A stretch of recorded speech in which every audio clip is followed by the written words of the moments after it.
أعوذ بالله من الشيطان اللعين الرجيم بسم الله الرحمن الرحيم حسبنا الله ونعم الوكيل نعم المولى ونعم النصير رب اشرح لي صدري ويسر لي أمري واحلل عقدة من لساني يفقهوا قولي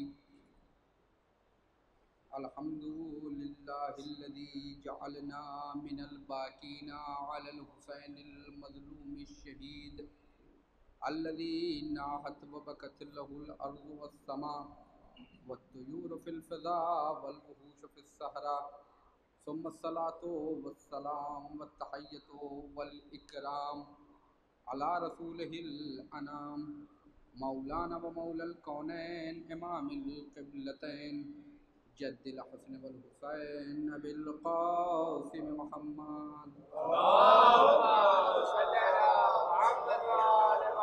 آل بيته الطيبين الطاهرين المعصومين المظلومين ولعنة الله على أعدائهم أجمعين من يوم ظلمهم وعداوتهم إلى لقاء يوم الدين أما بعد فقد قال رسول الله صلی اللہ علیہ وآلہ وسلم ذکر علی عبادہ درود پڑھیں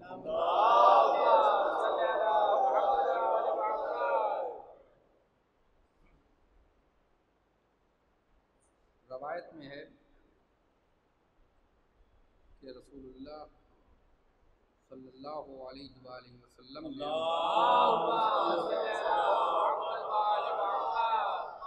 اپنے اصحاب کو مخاطب کر کے فرمایا کہ جبریل امین نازل ہوئے اللہ کا یہ پیغام لے کر کہ رسول آپ اپنے اصحاب کے سامنے فضائل علی بیان کریں اور اصحاب سے کہیے کہ ان فضیلتوں کو دوسروں تک پہنچائیں اور جو بھی فضائل علی سے راضی ہوگا اس کا ٹھکانہ جنت ہے اور جو اس کا انکار کرے گا اس کا ٹھکانہ جہنم ہے۔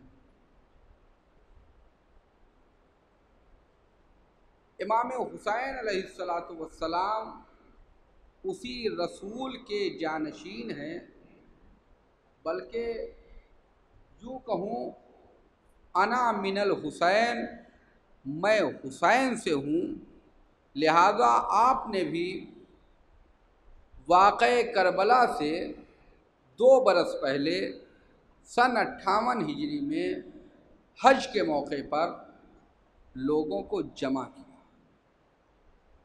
سب سے کہا کہ آپ حج پر آئیے، اور حج پہ آنے کے بعد جو انداز پیغمبر کا تھا وہی انداز امام حسین علیہ السلام کا تھا۔ چاہتے تو مدینے میں لوگوں کو جمع کر کے اپنے نانا کی قبر کی زیارت کی دعوت دے کر لوگوں کو جمع کر کے یہ خطبہ دے سکتے تھے جو منی میں آپ نے خطبہ دیا ہے، یا اسی کا متن لکھ کر عالم اسلام میں بھیج دیتے، لیکن شاید کوئی یہ کہتا کہ ہم تک یہ خط نہیں پہنچا، کوئی کہتا کہ ہم تک یہ خط نہیں پہنچا، کیوں؟ وجہ یہ ہے کہ انکار ہوا ہے، خود کربلا میں بھی انکار ہوا ہے۔ جو لشکر عمر ابن سعد میں تھے ان میں سے کئی ایسے تھے کہ جنہوں نے خط لکھا امام حسین علیہ السلام کو، اور جب خط لکھا امام حسین علیہ السلام کو، امام حسین علیہ السلام سے وہی پوچھ رہے ہیں کہ آپ کیوں آئے ہیں یہاں پہ؟ امام نے کہا تمہارے خطوط ہیں، کہا میں یہ سب نہیں جانتا، مجھے نہیں پتا، خود دستخط کر کے خط بھیجا، امام کو بلایا تو خط کا جواب یہ ہوتا کہ ہم تک نہیں پہنچا، مدینے بلاتے تو کہہ دیتے کہ ہم نے نہیں سنا، توجہ چاہتا ہوں عزیزان کرام، ہم نے نہیں سنا۔ تو جو نظریہ، جو معیار اللہ اور رسول نے ولایت امیر المومنین کے لیے غدیر کا انتخاب کیا کہ لوگ پہلے حج پہ آئیں تاکہ کوئی یہ نہ کہنے پائے کہ ہم سن نہیں پائے یا ہم دیکھ نہیں پائے، ہم مریض تھے، ہم بوڑھے ہو گئے تھے، لہذا ہمیں نہیں پتا تھا۔ اللہ نے کہا پہلے انہیں حج پہ بلاؤ، تاکہ حج کا مسئلہ یہ ہے، مطلب یہ ہے کہ یہ صحت و سالم ہیں۔ حج کا مطلب یہ ہے کہ یہ صحیح و سالم ہیں، یعنی ان کو دکھتا بھی ہے، ان کو سنتا بھی، یہ سن بھی لیتے ہیں، لہذا ایسے موقع پر یہ سن بھی سکتے ہیں، یہ دیکھ بھی سکتے ہیں۔ حج پہ بلاؤ، آئے حج پر۔ جب حج پہ مسلمان آیا اس وقت حکم پروردگار سے رسول اللہ نے کہا، مولا علی کا ہاتھ تھام کے، من کن تو مولا فہذا علی مولا، میں جس کا مولا ہوں اس کے یہ علی مولا ہیں۔ اسی طریقے سے نبی کے نواسے نے، جس کے بارے میں نبی نے کہا تھا حسین منی وانا من الحسین، حسین میرا مجھ سے ہے اور میں حسین سے ہوں، حسین ابن علی نے بھی وہی سیرت اپنائی، وہی سیرت اپنائی جو رسول اللہ کی سیرت تھی۔ اگرچہ مدینے سے نکلتے وقت واقعہ کربلا کے موقع پہ آپ نے فرمایا تھا وَأَسِيرَ بِالسِّيرَةِ جَدِّي وَأَبِي، ہم رسول اللہ کی سیرت پہ چلیں گے، یعنی رسول اللہ کی سیرت پر بعد میں چلے پہلے، اعلان بعد میں کیا ہے۔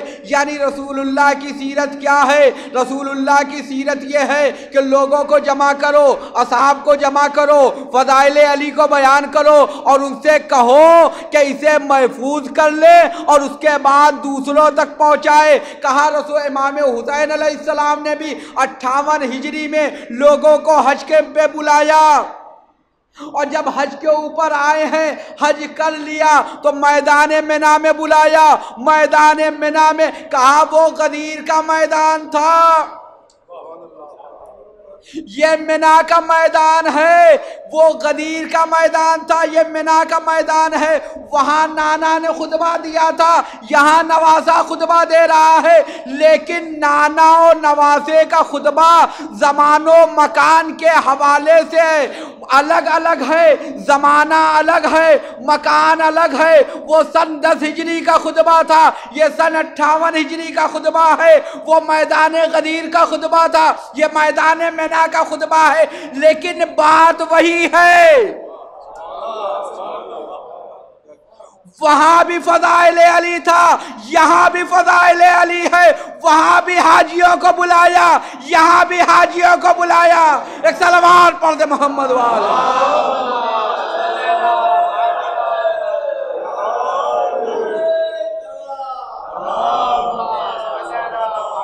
وہاں بھی حاجیوں کو بلایا اور یہاں پہ بھی حاجیوں کو بلایا۔ امام حسین علیہ السلام نے حاجیوں کو بلایا اور حاجیوں کو بلانے کے بعد ان کے سامنے خطبہ پیش کیا، حکومت کے مظالم کو بیان کیا حاکم شام کے، اور اس کے بعد 3 حصے جو میں نے بیان کیا۔ پہلا حصہ خطبے کا فضائل امیر المومنین، اور وہی بات ہے کہ وہ اپنی جانب سے، کیونکہ جو امام ہوتے ہیں قرآن نے کہا ہے وَجَعَلْنَا أَئِمَّةً يَهْدُونَ بِأَمْرِنَا، امام جانشین رسول ہوتا ہے، امام جانشین پیغمبر ہوتا ہے، امام اپنی جانب سے کچھ نہیں کہتا ہے، امام ہدایت کے لیے آیا ہے، لیکن ہدایت کیسے کرے گا؟ قرآن نے کہا يَهْدُونَ بِأَمْرِنَا، وہ ہمارے امر سے ہدایت کرے گا، یعنی جو اللہ کہے گا وہ بیان کرے گا، جو رسول کہے گا وہ بیان کرے گا۔ تو جو رسول نے میدان غدیر میں کہا تھا اسی کو امام حسین علیہ السلام نے میدان منا میں کہا، تاکہ لوگ جان لیں کہ فضائل علی زمانے کے حساب سے جو لوگ بھول گئے ہیں ان کو یاد دلا دیا جائے۔ ان کو یاد دلا دیا جائے۔ اور عزیزان گرامی، وجہ کیا ہے؟ معصوم کا قول ہے۔ امام حسین علیہ السلام ہمارے امام ہیں، معصوم ہیں، معصوم ہیں۔ ان کا کوئی کام ایسا نہیں کہ ابھی کچھ کہا ہے اور تھوڑی دیر کے بعد بیان بدل جائے، کہہ دیں کہ وہ فلاں نے خبر غلط دے دی، غلط فہمی ہو گئی تھی، لہذا یہ امام ہیں، معصوم ہیں۔ معصومین کے قول میں عصمت کے حصار میں ان کی زبان ہوتی ہے، ملاحظہ فرمائیے گا، عصمت کے حصار میں ہوتی ہے۔ یہ کسی کی تعریف بھی کریں گے، امام کی معرفت ضروری ہے، اور جب تک انسان امام کی معرفت نہیں حاصل کر سکتا تب تک ان کے کلام کو نہیں سمجھ سکتا۔ معصوم کا کلام اس طرح کا نہیں ہے کہ جسے کہا جائے کہ معصوم نے فرط محبت سے کسی سے خوش ہوئے تو اس کی تعریف کے پل باندھ دیے، اور کسی سے ناراض ہو گئے تو ساری مذمتیں کر ڈالی، اس کی جو عیوب اس میں نہیں تھا وہ بھی بیان کر دیا۔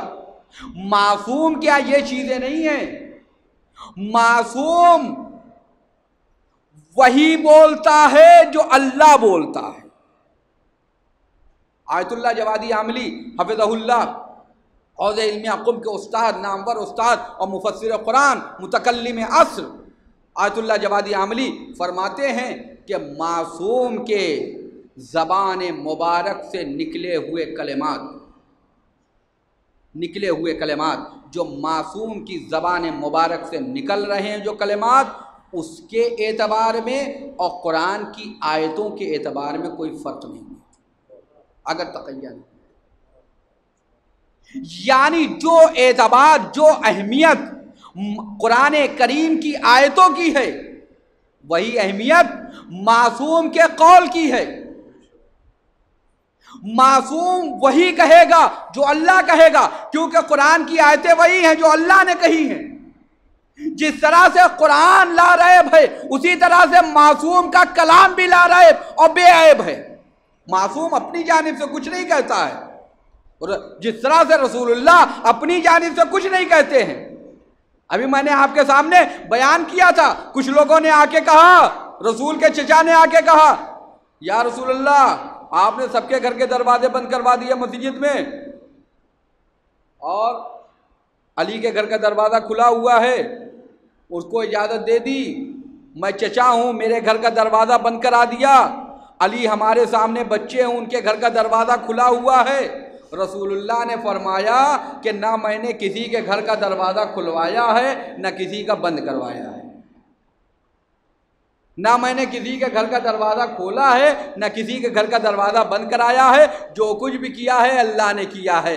رسول امام حسین علیہ السلام اور تمام ائمہ جانشین پیغمبر ہیں، ان کے اندر بھی وہی چیز ہوگی جو رسول اللہ کے اندر ہے، ان کا بھی معیار وہی ہوگا جو رسول اللہ کا معیار ہے۔ جس طرح سے رسول بغیر وحی پروردگار کے کلام نہیں کرتا ہے، جیسے رسول بغیر مرضی معبود کے کوئی بات اپنی زبان پہ نہیں لاتا ہے، ویسے ہی امام بھی اپنی زبان پر کوئی بات نہیں لے کر آئیں گے۔ امام کا اگر تعریف کریں گے کسی کی تو اس لیے تعریف کریں گے کیونکہ وہ قابل تعریف ہے، اللہ چاہتا ہے کہ اس کی تعریف۔ امام حسین علیہ السلام نے خطبہ منا میں ممبر کا نصاب بتا دیا، سلیبس بتا دیا ممبر کا، کہ ممبر سے کیا بیان ہونا چاہیے۔ آج لوگ کہتے ہیں ممبر سے کیا بیان ہو، ممبر سے کیا بیان ہونا چاہیے؟ بھائی ممبر سے کیا بیان ہو، جیسے ہم کہتے ہیں کہ کربلا نے ہمیں یہ دیا، بھائی آپ اپنی سمجھ سے کہہ رہے ہیں کہ کربلا کا مقصد کیا ہے، معمار کربلا جو کہے گا وہ مقصد کربلا ہوگا۔ اسی طریقے سے ممبر آپ اپنی جانب سے، آپ کا گھر نہیں ہے کہ آپ کا یہ بیان ہونا چاہیے۔ جس کی پراپرٹی ہے ممبر، ممبر حسین ہے، ممبر رسول ہے، جو رسول بیان کریں گے، جو حسین بیان کریں گے وہی نصاب ممبر ہوگا۔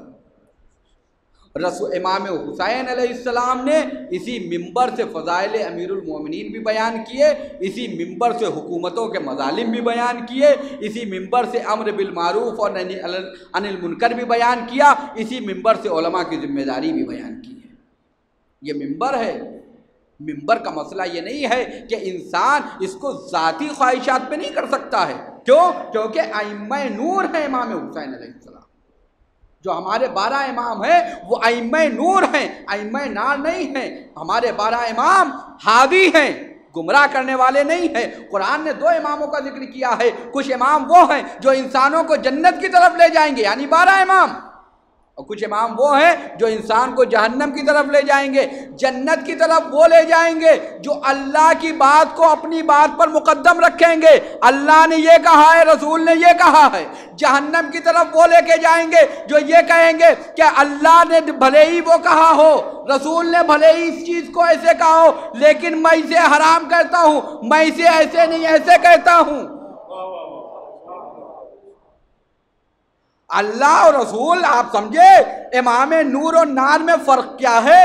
امام نور وہ ہے جو اللہ کی بات کو بیان کرتا ہے، امام نار وہ ہے جو اللہ اور رسول کی بات کو ہٹا کے اپنی بات بیان کرتا ہے۔ لہذا منبر کا مسئلہ یہ ہے، منبر کا مسئلہ ہے کہ منبر سے کیا بیان ہو۔ منبر سے فضائل امیر المومنین، منبر سے احکام شریعت، منبر سے امر بالمعروف، منبر سے حکومتوں کے مظالم، حاکم شام کے مظالم کو بیان کیا۔ امام حسین علیہ السلام نے منبر سے علماء کی ذمہ داری کو بیان کیا۔ منبر کسے کہتے ہیں؟ منبر کا معاملہ کیا ہے؟ کیونکہ جو منبر کا معاملہ یہ ہے کہ منبر کو جس طرح سے وہ امام ہی نہیں جو لوگوں کو جنت کی طرف نہ لے جائے، اسی طریقے سے وہ منبر ہی نہیں جس کے اوپر سے وہ نہ بیان کیا جائے جو اہل منبر چاہتے ہیں۔ اور اس کی دلیل کیا ہے؟ میں آپ کے سامنے عرض کرتا چلوں۔ اس کی دلیل یہ ہے کہ جب منبر کا مطلب یہ نہیں ہے کہ یہ ظاہری ساخت، ظاہری شکل و صورت، بلکہ معصوم ہر اس چیز کو منبر کہتے ہیں جہاں سے حکم خدا بیان کیا جائے۔ اونٹ کے کجاوا ہو لیکن اگر سے وہاں سے حکم پروردگار بیان ہو تو وہ منبر ہے، لیکن اگر شام کا منبر جو منبر جیسا دکھے لیکن وہاں سے اللہ کی نافرمانی بیان ہو تو امام سجاد کہیں گے اے یزید کیا اجازت ہے کہ میں اس لکڑی کے اوپر جاؤں؟ اسے منبر کو منبر نہیں کہتے ہیں، ظاہری شکل و صورت کا نام منبر نہیں ہے، بلکہ منبر کا مطلب یہ ہے کہ منبر شکل و صورت سے نہیں بنتا ہے، منبر اپنے بیان سے بنتا ہے۔ منبر سے کیا بیان؟ منبر سے کیا بیان؟ میں آپ کے سامنے عرض کروں، آیت اللہ العظمیٰ میرزا جواد تبریزی رحمۃ اللہ علیہ جنہوں نے عزائے فاطمی کی بنیاد رکھی، آیت اللہ العظمیٰ میرزا جواد تبریزی اپنے یہاں عزاداری کرتے تھے اپنے حسینیہ میں، جس طرح سے عام مرجع تقلید تھے، صاحب رسالہ سے لوگ ان کی تقلید کرتے تھے، اور جس طرح سے جب تک بیمار نہیں ہوئے اور ڈاکٹر نے ان سے نہیں کہہ دیا آپ تھوڑا اہتمام کریے، اس وقت تک وہ عام مومنین کی طرح سے فرش پر دروازے کے پاس ایک کونے پہ بیٹھتے تھے، اور اس کے بعد خطیب کہتا ہے جو ان کے یہاں اس کا بیان ہے کہ آقا کی طبیعت نہیں صحیح ہے، وہ اپنے حسینیہ کے اپنے امام بارگاہ کے دروازے کے کونے کے پاس بیٹھے ہوئے ہیں، کہا میں نے چاہا کہ ان کے لیے دعا کرا دوں، میں نے چاہا کہ ان کے لیے دعا کرا دوں، جیسے ہی میں نے ان کا نام لینا چاہا نیچے سے آواز دی رہنے دو، کہا منبر ہے، یہاں سے علی کا ذکر کرو، یہاں سے فاطمہ کا ذکر کرو، یہاں سے حسن و حسین کا ذکر کرو، کہا تمہیں نہیں معلوم یہی منبر تھا جس سے علی اور فاطمہ حسن و حسین کی توہین کی گئی ہے 70 سال، 70,000 ممبروں سے۔ یہ ہے کہ منبر کے کیا احترام ہے، ہمارے مراجع کرام نے بتایا کہ منبر سے وہ بیان کرو جو ائمہ نے کہا ہے، منبر سے وہ بیان کرو جو اولیاء خدا نے کہا ہے، منبر سے وہ بیان کرو کہ جو قرآن نے کہا ہے۔ امام حسین علیہ السلام منبر پہ بیٹھے ہوئے ہیں، جلوہ افروز ہے منبر پہ، میدان منی میں، اور فضیلتیں بیان کر رہے ہیں۔ ایک مرتبہ ابھی تک میں نے آپ کے سامنے چند فضیلتیں بیان کی ہیں، اس کے بعد ایک مرتبہ امام حسین علیہ السلام کہتے ہیں کہ اے لوگوں، انشدکم اللہ، میں تمہیں اللہ کا واسطہ دیتا ہوں، یہ بتاؤ کہ جب رسول اللہ نے نصارے نجران کو مباہلے کی دعوت دی ہے تو کیا امیر المومنین اور ان کی زوجہ اور ان کے دونوں بیٹے، یہ نہیں کہا مجھے لے کے گئے تھے، توجہ چاہتا ہوں عزیزان گرامی، توجہ چاہتا ہوں عزیزان گرامی، یہ فرما سکتے تھے کہ مجھے لے کے گئے ہیں؟ میدان مباہلہ میں امام حسین بھی تو تھے، فرما سکتے تھے کہ مجھے بھی لے کے گئے ہیں، میں بھی گیا تھا میدان مباہلہ میں رسول کی آغوش میں تھا، میں آگے تھا، میں اپنے نانا کے ساتھ گیا تھا، ایک جانب میرے بڑے بھائی تھے امام حسن علیہ السلام، ایک جانب میں تھا، کہہ سکتے تھے، لیکن امام حسین کیا فرما رہے ہیں کہ جب نصارے نجران کو مباہلے کے لیے بلایا، اپنا نام نہیں لیا، اپنے بھائی کا نام نہیں لیا، اپنی والدہ کا نام نہیں لیا، بلکہ فرماتے ہیں کہ علی ابن ابی طالب کو لے کے گئے اور ان کی زوجہ کو لے کے گئے، ان کے بیٹوں کو لے کے گئے، کیا تم لوگ اس کی گواہی دو گے؟ مولا آپ اپنا نام کیوں نہیں بتا رہے ہیں؟ مولا جواب دیں گے، عجب نہیں مولا جواب دے، تمہیں نہیں معلوم ہماری فضیلت بھی علی کی فضیلت سے ہے۔ ایک سلوات پڑھ دے محمد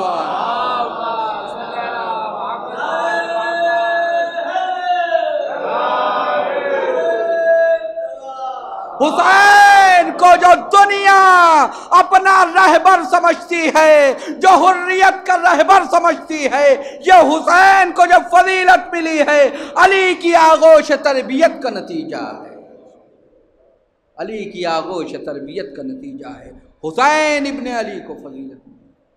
لہذا امام حسین علیہ السلام نے اپنا نام نہیں لیا، بلکہ فرمایا، لوگوں نے کہا ہاں، اور پھر کہا کہ دیکھو وہاں پہ نفس رسول کہا، کیا ہے؟ فمن حاجک من بعد ما جاءک من العلم، اے میرے نبی، جب یہ نصارے نجران آپ سے حجت کریں، جدل کریں، حجت کریں، جدل کریں، فمن حاجک من بعد ما جاءک من العلم، یعنی علم آنے کے بعد جب یہ لوگ آپ سے بحث کریں، مباحثہ کریں، نہ مانیں، جدل کریں، فقل تعالوا، تو پھر آپ ان کو سے کہیے، فقل تو آپ کہیں، تعالوا، بلاتے ہیں، ابنانا، ہم اپنے بچوں کو، وابناکم، تم اپنے بچوں کو بلاؤ، ونسانا، ہم اپنی عورتوں کو بلاتے ہیں، وَنِسَاءَكُمْ، تم اپنی عورتوں کو بلاؤ، وَأَنفُسَنَا،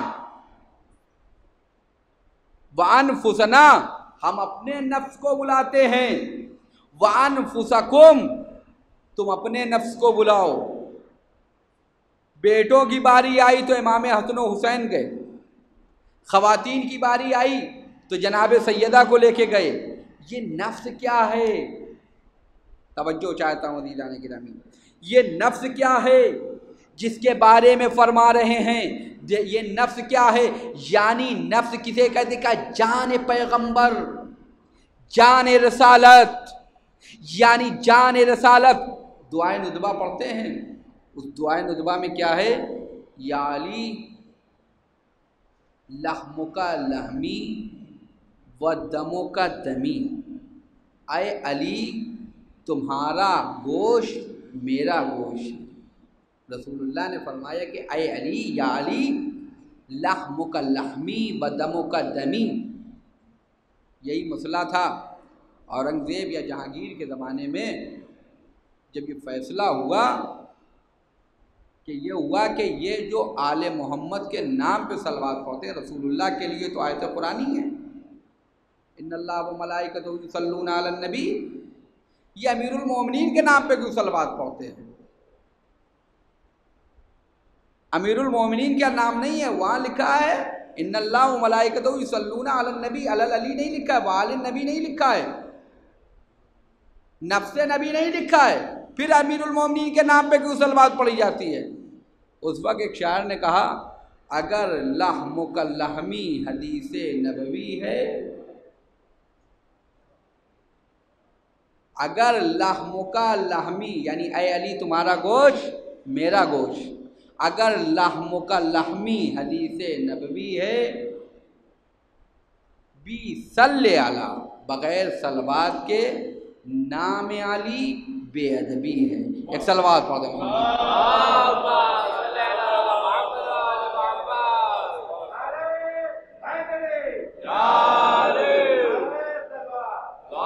اگر لحمک لحمی و دمک دمی، اور اس کے بعد پیغمبر فرماتے ہیں لحمک لحمی و دمک دمی، اے علی تمہارا گوشت میرا گوشت، تمہارا خون میرا خون، پھر اس کے بعد فرماتے ہیں والایمانو، توجہ چاہتا ہوں عزیزان گرامی، نفس نبی کا مطلب ہے والایمانو، ایمان، رسول اللہ نے ایمان کی بات کی ہے، ایمان کی بات، والایمانو مخالط لحمک و دمک، ایمان تمہارے گوشت و خون میں مخلوط ہو گیا،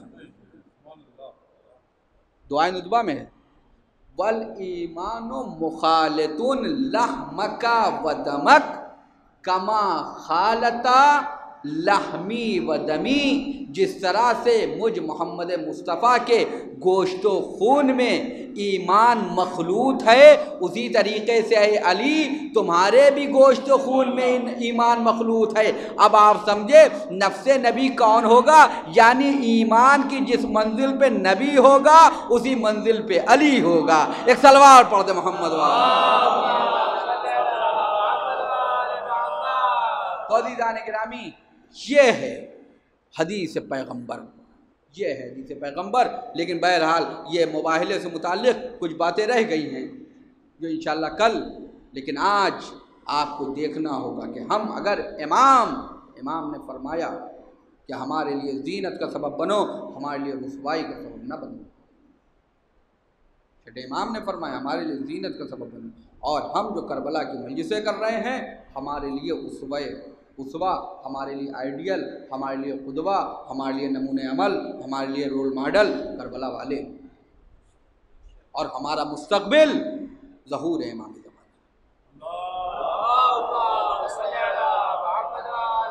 ہمارا مستقبل ہے، ہمیں تیاری کرنی ہے، اور پھر امام فرماتے ہیں ہمارے لیے زینت کا سبب بننا، ہمارے لیے رسوائی کا سبب نہ بننا، ہمارے لیے شرمندگی کا سبب نہ بننا۔ جو امام نے فرمایا تو آخر کیسے کوئی زینت بن سکتا ہے امام کی؟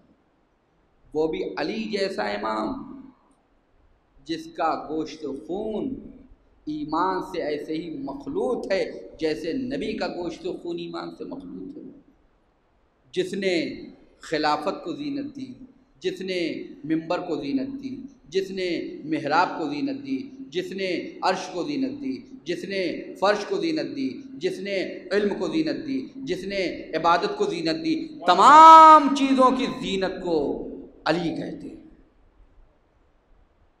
اس علی کی زینت کیسے کوئی بنے گا؟ اس کے لیے کیا ہے؟ اللہ نے علی کو ایک بیٹی عطا کی، لوح محفوظ پر اللہ نے اس بیٹی کا نام زین العابدین رکھا کہ یہ زینب ہے۔ جناب زینب نسوانی نمونہ عمل نہیں ہے کہ جناب زینب کی سیرت عورتوں کے لیے نمونہ عمل ہے، انسانی نمونہ عمل ہیں، انسانی نمونہ عمل ہے، اور صرف جناب زینب نہیں بلکہ کربلا کی تمام خواتین۔ انشاءاللہ کبھی موقع رہا تو میں آپ کے سامنے عرض کروں گا تمام خواتین۔ ہاں عزیزوں، یہی زینب ہے جن سے منسوب یہ تاریخ ہے، یہ زینب ہے جن سے یہ منسوب یہ تاریخ ہے۔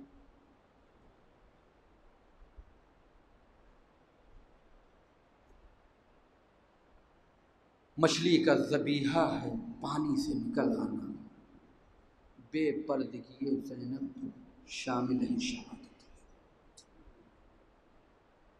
یہ بیوی جو اپنے باپ کی سینی تھی، یہ بیوی جو خدیجہ کردار ہے، یہ بیوی جو سیرت فاطمہ زہرا ہے، یہ بیوی جس نے اپنے 2 بیٹے نہیں بلکہ 2 نسلیں اسلام پر قربان کی۔ امام زمانہ جل اللہ تعالی فرجہ شریف سے کسی نے کہا آقا، کسی سے ملاقات ہوئی، اس سے پوچھا آقا آپ کربلا کے کس مصائب پہ سب سے زیادہ گریہ کرتے ہیں؟ جناب علی اکبر کی شہادت پہ کہا نہیں، اگر علی اکبر ہوتے تو وہ بھی گریہ کرتے۔ جناب عباس کی شہادت پہ کہا وہ بھی گریہ کرتے اگر وہ ہوتے۔ کس مصیبت پہ؟ کہا بے پردگی زینب پہ گریہ کرتے۔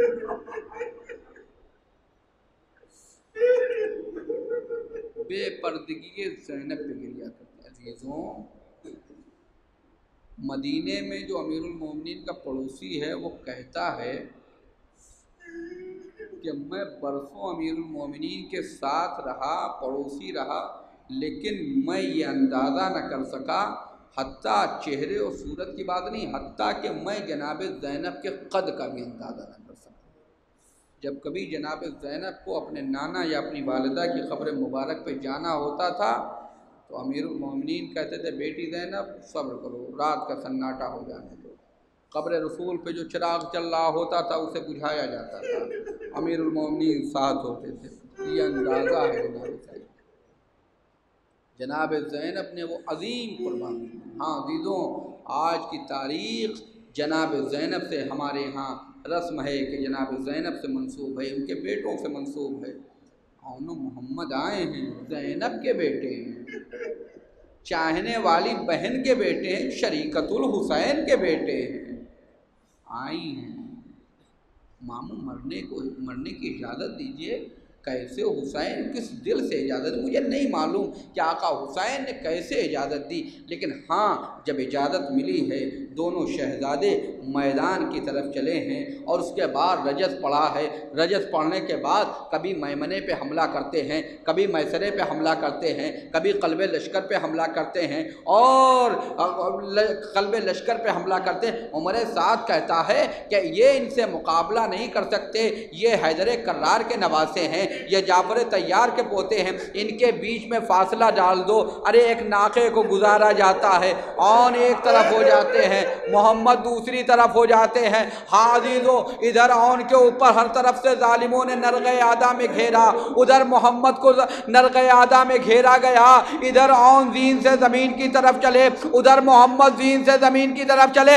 آوازی ماموں مدد کو آئیے، حسین چلے ہیں اپنے بھانجوں کے لیے۔ اون کے لاشے کو اٹھایا، محمد کے لاشے کو اٹھایا، خیمے کی طرف چلے ہیں۔ ارے بہن کو کیسے دکھائیں گے اپنے بھانجوں کے جنازے کو؟ میر انیس فرماتے ہیں ناگاہ شہ عرش نشی لاشوں کو لائے، غل پڑ گیا لو سرور دی لاشوں کو لائے، تھم کر صف ماتم کے قریب لاشوں کو لائے، ہم شیر تھی جس صف میں وہی لاشوں کو لائے، دونوں کو لٹانا تھا کہ غش کر گئی زینب، ہر بی بی پہ ثابت یہ ہوا مر گئی۔ الا لعنت اللہ علی القوم الظالمین سيعلم الذين ظلموا أي منقلب ينقلبون انا للہ و انا الیہ راجعون۔ ماتم حسین۔